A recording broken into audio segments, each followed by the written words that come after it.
Sir, Arnab আমারই ছেলে ছিল। গত 6 মাস ধরে ও নিখোঁজ। আমার মেয়ে বর্ণালী নিয়মিত ইদানিং করে ভোলানাথ বাবার আশ্রমে যেত। কিসের আশ্রম? ও যেদিনকে মিসিং হয় সেদিন কি ও আশ্রমে গেছিল?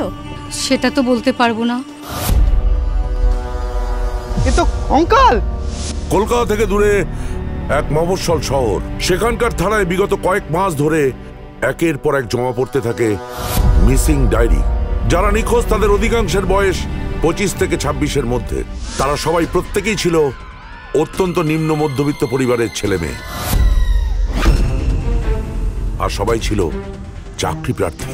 এইভাবে একের পর এক যুবক যুবতীদের নিখোঁজ হয়ে যাওয়ার ঘটনায় নড়ে চড়ে বসে পুলিশ প্রশাসন। শুরু হয় তদন্ত।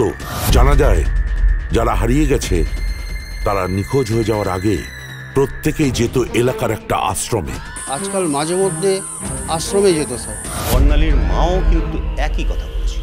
কিন্তু কেন? নেহাতে কি আধ্যাত্মিক কারণে, নাকি এর পেছনে রয়েছে অন্য কোনো রহস্য? রয়েছে কি কোনো মানব পাচার চক্র? এই আশ্রমটা পরিচালনা করছে কারা?